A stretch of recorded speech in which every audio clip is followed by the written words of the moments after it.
Con la venia, señor ministro. Ayer, en esta misma sala, decía yo en una ponencia sobre una cuestión distinta. Decía que nuestra postura, la de Vox, en relación con el panorama de los partidos políticos españoles era la misma que expresó Moratín en su exilio en Francia en 1821, que dijo: me cansan los tontos y me irritan los malvados, como expresión de moderación, porque nosotros creemos que ante tontos y malvados seguimos siendo quienes expresamos el sentido común y, por lo tanto, la moderación o el justo equilibrio. Bueno, digo esto porque yo no pienso que usted sea ni tonto ni malvado. Creo que muchos miembros del gabinete que usted comparte lo son, o reúnen o una de las dos condiciones o las dos. Pero usted, no siendo tonto, desde luego, se hace el tonto.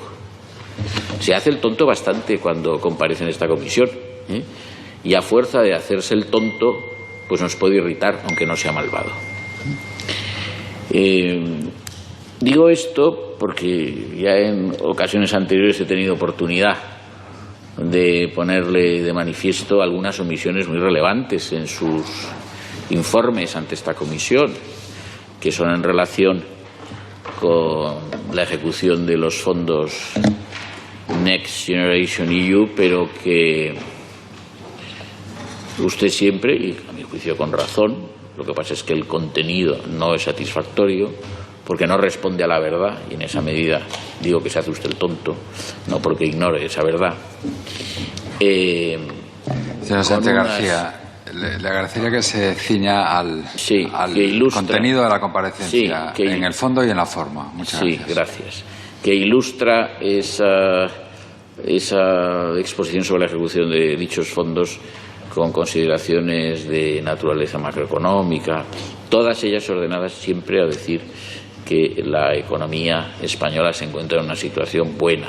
No sé si óptima su entendimiento, pero buena. Bien, pues ni lo uno ni lo otro, es decir, ni hay una ejecución satisfactoria, ni se puede afirmar con los datos macroeconómicos de los que disponemos todos, usted también, que la situación sea buena. En cuanto a los fondos y su ejecución, bueno, estamos ya concluyendo el ejercicio de 2024 y a día de hoy, hasta octubre, según los datos que yo tengo aquí,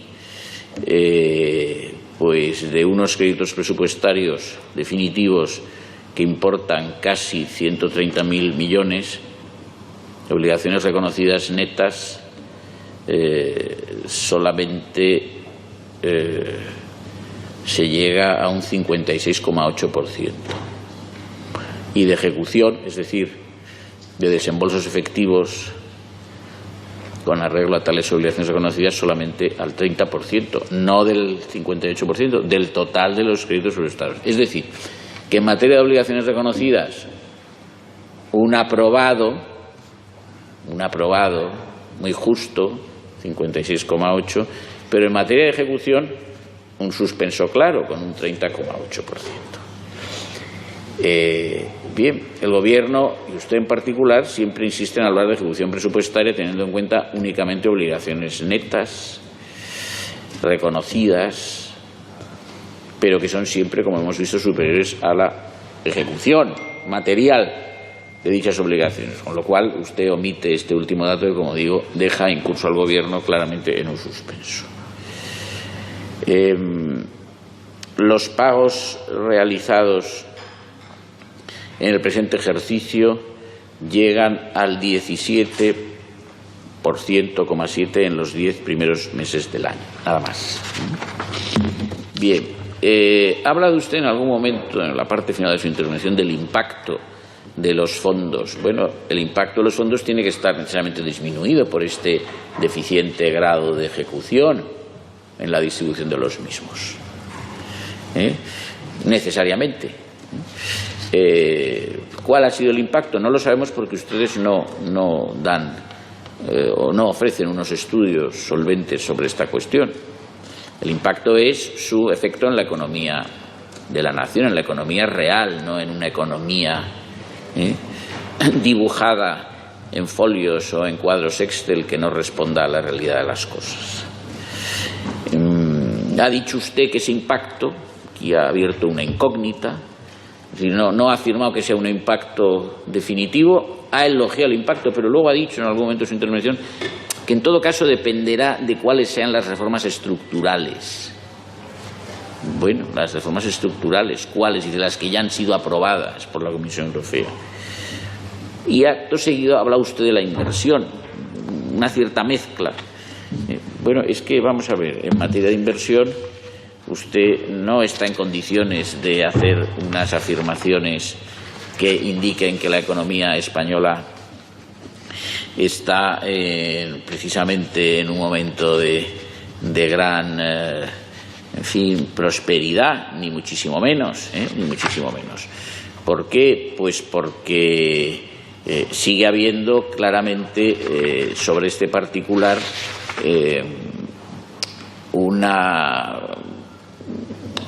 lastre en lo que sea la inversión con carácter general y por lo tanto pues se ha podido hablar incluso de un efecto de expulsión sobre la inversión privada en los últimos 5 años porque ésta sigue registrando en los últimos cuatrimestres un nivel del 0,4% inferior al registrado en el conjunto de 2019. Es decir, es cierto que ha habido un consumo agregado a las familias que ha aumentado un 1,7% en los últimos 5 años, de 2019. En esto hemos mejorado en relación con comparecencias anteriores, pero lo que es la inversión en sí misma sigue mostrando ese, como digo, efecto de expulsión o crowding out.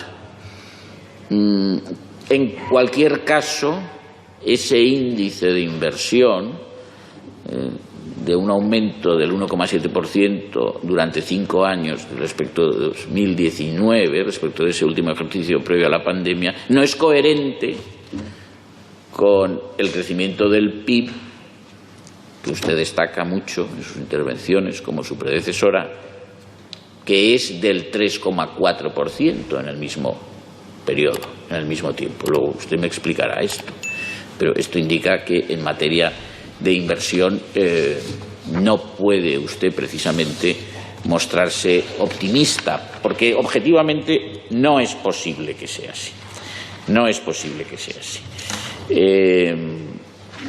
Bien, por lo demás, estos fondos, como ya sabemos, han servido en contra de que era el designio propio de los mismos, han servido para una política de demanda, de estímulo, bueno, con arreglo a concepciones ya superadas, con estas dos obsesiones que son enfermizas de las transiciones verde y digital, que no sabemos hasta qué punto es lo que más necesita la economía española, acaso la economía europea tampoco, pero desde luego la española, sacrificando al tiempo al sector primario y a la industria española y, desde luego, permitiendo la prosecución del beneficio de economías como la China en los mercados europeos. Esto no lo duda nadie, ¿no? Venta de vehículos eléctricos, de baterías, paneles solares, etcétera, sin límite. Bueno, y en esas estamos en lo que afecta a la competencia sobre bases falsas con nuestra industria, por hablar de esta. Bien, pero en todo caso yo le planteo a usted la duda siguiente. Los 88.000 millones de euros no ejecutados, ¿qué impacto hubieran tenido en la economía española de haber sido ejecutados a día de hoy? Si usted me responde que ninguno, pues entonces cabe preguntarse que para qué sirven los fondos. Y si me responde que hubieran tenido un impacto, pues entonces esto nos permite constatar una deficiente gestión en la ejecución de los fondos. Y incluso podríamos pedirle a usted que cuantificase en qué consiste ese defecto para la economía española o esa falta de aportación a la economía española por ese defecto de ejecución de los fondos. Y en general, por lo tanto, ¿qué supone ese defecto de ejecución en términos de PIB? Si usted está en condiciones de cuantificar.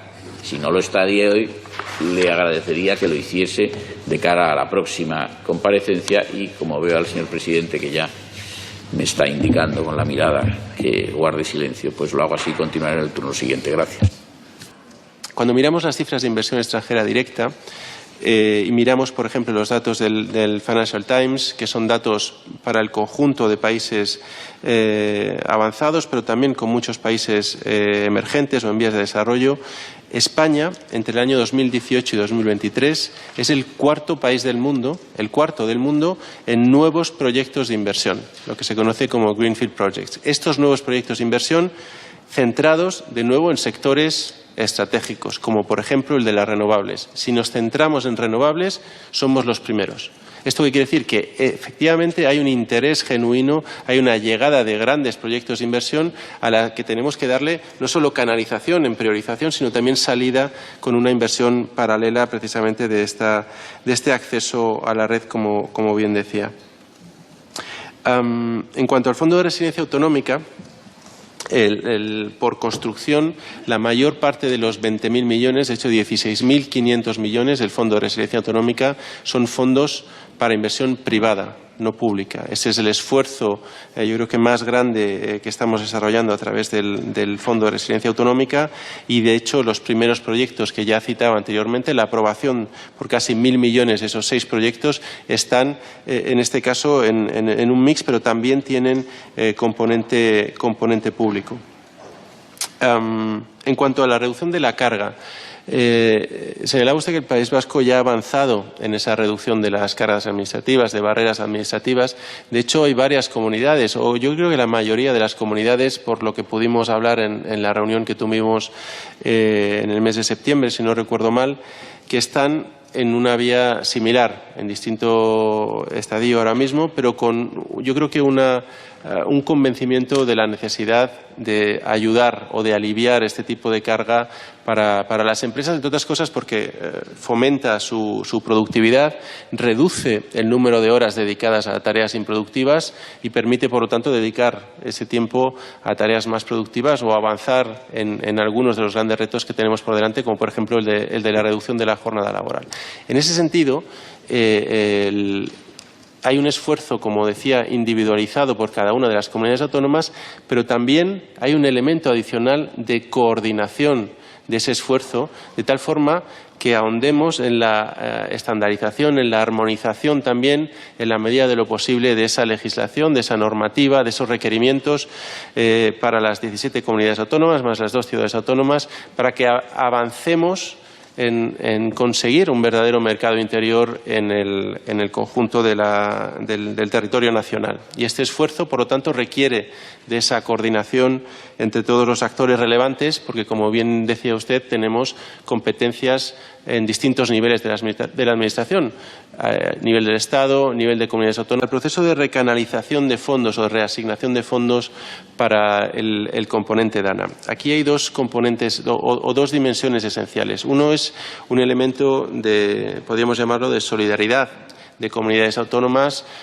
que ayudará con la recanalización de algunos de los fondos que tenían previstos de ejecutar a que estos puedan alimentar esos grandes proyectos que estamos definiendo en Valencia, pero también hay otro elemento relacionado con líneas de inversión de los distintos ministerios, grandes ministerios de inversión del plan de recuperación, y no elementos de los ya comprometidos, sino elementos que están por comprometer, inversiones que están por realizarse de aquí a 2026 que puedan ser precisamente redirigidas y repriorizadas con este componente, a través de este componente DANA, que yo creo que es un componente en el cual todos estaremos de acuerdo que tenemos que poner el mayor esfuerzo posible.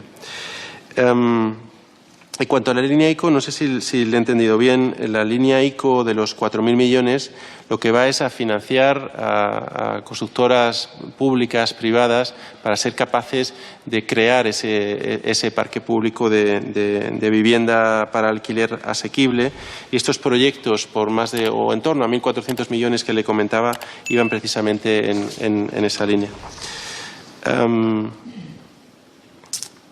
Luego, el señor Gasseni, en cuanto a Mercosur, que yo creo que es un tema importante y me gustaría detenerme un poco. Voy a intentar listar, porque yo creo que es muy importante a estas alturas hacer mucha pedagogía anclada en lo que es la configuración del acuerdo final entre la Unión Europea y Mercosur y los efectos que se prevén de este acuerdo. Ampliación de los mercados de exportaciones para la Unión y, en concreto, para muchos productos que son esenciales en la estructura productiva y en el sector primario en España. En concreto, algunos estudios señalan un posible crecimiento de estos mercados hasta un 40% para las exportaciones en España, pero déjeme hablarle de algunos en concreto. Aceite de oliva, vino, lácteos, frutas, verduras, es decir, sector primario que se va a ver beneficiado por ese mayor acceso. De hecho, pensando, por ejemplo, en el aceite de oliva, lo que tendremos es una desaparición de unos aranceles del 37%. Es solo un ejemplo de beneficio concreto para un sector dentro del sector primario, para un producto dentro del sector primario que yo creo que ejemplifica que tenemos muchos beneficios y muchas ventajas, pero le diré más, porque luego esto siempre en los acuerdos comerciales hay intereses ofensivos e intereses defensivos que se llaman, ¿no? En cuanto a que al final hay una bilateralidad en las concesiones que se hacen por ambas partes. Hay un elemento de protección de nuestros mercados, en concreto de nuestros productos, muy centrado en los productos del sector primario, que son esos contingentes, esas limitaciones que se ponen a la entrada de productos que vengan de Mercosur en ciertos sectores. Uno de los, creo que de los más llamativos o de los más citados es el del vacuno. En cuanto al vacuno, hay un contingente que limita al 1,6% del total de la producción europea la cantidad total que puede llegar de Mercosur. De nuevo, son cantidades que no desestabilizan la producción, que no desestabilizan el sector a nivel europeo. Tiene la palabra por el Grupo Parlamentario Vox el señor Sánchez García. Con la venia. Bueno, yo no creo haberle descalificado, pero creo que sí he dicho lo contrario, pero a la vista de su respuesta, pues no lo sé, a lo mejor mi error ha sido sobrevalorarlo, porque me da la impresión de que lo ha entendido bien. Pero voy a hablar de lo que usted ha mencionado relativo al expulso de la inversión. Pues no es lo que usted dice. Lo diga usted, lo diga ese estudio, lo diga The Economist o lo diga el nuncio, me da igual. Vamos a ver, yo manejo datos del Instituto Nacional de Estadística y lo que le puedo decir es que el consumo agregado de las familias apenas ha aumentado un 1,7% respecto a 2019. Lo que no es coherente, como he dicho antes, con el aumento del PIB del 3,4% en el mismo periodo. Pero sí es coherente con un gasto final de las administraciones públicas que ha aumentado un 16,1%. Luego, esto significa que ha habido un efecto de expulsión de la inversión privada, que en los últimos 5 años sigue registrando, en los 4 trimestres últimos, un nivel del 0,4% inferior al registrado en el conjunto de 2019. Los datos no son míos, yo no tengo medios para elaborar esta información, es del Instituto Nacional de Estadística. A usted no le gusta y nos dice que el informe de The Economist es objetivo. Mire usted, esto no. Usted es economista, usted sabe que esto no es verdad. No hay ningún informe objetivo. Es como si a usted le piden que haga un avalúo de un inmueble. Usted determina cómo lo quiere hacer. Si con arreglo a la renta en alquiler en el mercado, con arreglo a la renta de precio de venta en el mercado, con arreglo al precio según su evolución en los últimos 5 años, etcétera. Usted predetermina, en cierto modo, el resultado, porque establece las bases de cómo hay que hacer el avalúo y ya está. Y el resultado, por lo tanto, resulta de aquello. En ese sentido, no es objetivo, porque hay un sujeto que predetermina cómo se va a hacer el estudio, si quiere usted la metodología del estudio. Eso no es así, lo diga usted o lo diga The Economist o lo diga, como digo, quien quiera, me da exactamente igual. Bueno, pero vamos a ver. También por el lado de la oferta, pues mire usted, el sector primario ha perdido un 5,9% en los últimos 5 años del PIB. La industria se mantiene en los mismos niveles en 12 meses que en el año 2019. La construcción ha caído y registra una pérdida acumulada del 4,4% en los últimos 5 años. El único sector que ha crecido es el de los servicios, un 10,5% desde 2019. Ahora bien, hay que tener en cuenta que este es un dato singular porque es el único sector que aumenta por el lado de la oferta, pero lo hace en menor medida que el consumo público, que ya hemos dicho que se incrementa en más de un 16%. De lo que se puede inferir, le guste a usted o no, a The Economist o no, que el sector privado productivo de los servicios también acumula una pérdida de valor.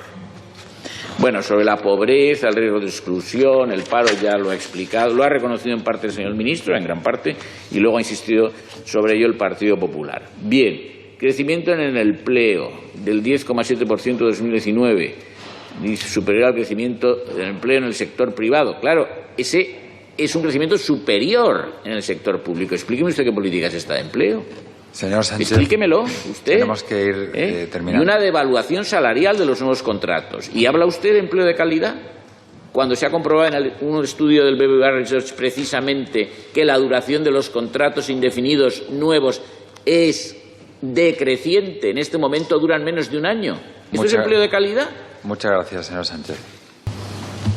Pues, señor Marcos, acaba usted diciendo que son buenos datos de la economía española. Yo creo que podemos agarrarnos ahí, porque al final la evolución por la que, o por lo menos lo que yo he visto en los 3 últimos años, ha sido, primero, negar o disputar los buenos datos de crecimiento, aduciendo a que crecemos más porque somos los que más hemos caído, cuando resulta que es que estábamos recuperados por encima de la media, pues habría que buscar otra excusa, y estábamos por encima de la media, pero las estadísticas estaban maquilladas. Cuando resulta que estamos por encima de la media, que seguimos con ese elemento de confianza y de sorpresas positivas continuas y de actualización al alza de las previsiones económicas por parte de todos los analistas privados y públicos, domésticos e internacionales, resulta que estamos creciendo más y mejor que el resto de las economías europeas, pero esta es la última versión, se debe a las reformas que se dieron hace más de 10 años por parte del Partido Popular. Hablábamos antes de credibilidad. Yo creo que estamos esperando el siguiente análisis respecto a cuáles son los motivos o cuáles son las quejas sobre los datos de la economía española, pero me gusta que hayamos llegado a ese punto final que para mí es importante, y es el de aceptar que la situación de la economía española es buena. No pasa nada por aceptarlo, igual que tampoco pasa nada por aceptar que sigue habiendo recorrido, por supuesto, y hay que seguir trabajando para conseguirlo, por supuesto. No pasa nada, y tampoco pasa nada por alegrarse de que así sea. Yo creo que son elementos en los cuales tenemos que seguir trabajando todos, y tenemos que, entre todos, también ser capaces de tener una narrativa conjunta de elementos que son objetivos. Y esa es la parte, yo creo, que más importante. Temas adicionales que han salido aquí. El informe de Draghi.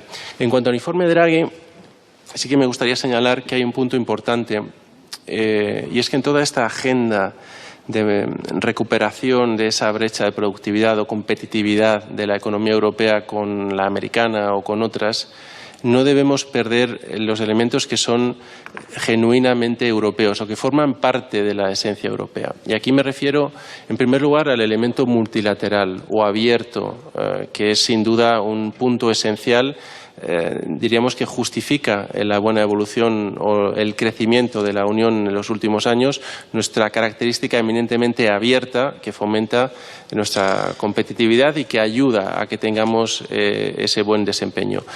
Evidentemente tenemos que mantenernos abiertos, pero estamos en 2024, esto no es el mundo de 2004 o de inicios de los 2000, no podemos ser ingenuos, no podemos ser naif, hay que hacerlo teniendo en cuenta esta visión estratégica hacia adelante, fomentando acuerdos comerciales con socios estratégicos, fomentando también que nuestras empresas a nivel europeo compitan en condiciones de igualdad con empresas extranjeras y particularmente en sectores estratégicos, fomentando que llegue inversión extranjera que permita que cerremos la brecha en materia tecnológica en aquellos sectores donde todavía existe, porque hay sectores donde tenemos que ser conscientes de que Europa no está en la frontera tecnológica. Todos estos elementos tienen que formar parte de esa naturaleza multilateral o abierta de la economía europea. Más allá de esto, por supuesto que hay que mantener el elemento de la descarbonización. la apuesta por la lucha contra el cambio climático como una de las banderas de la Unión. Evidentemente tiene que hacerse en un entorno multilateral, no podemos ir avanzando solos. Esto es un bien con unas externalidades enormes para el conjunto del planeta y, por lo tanto, Europa tiene que liderar e ir de la mano del resto de grandes economías.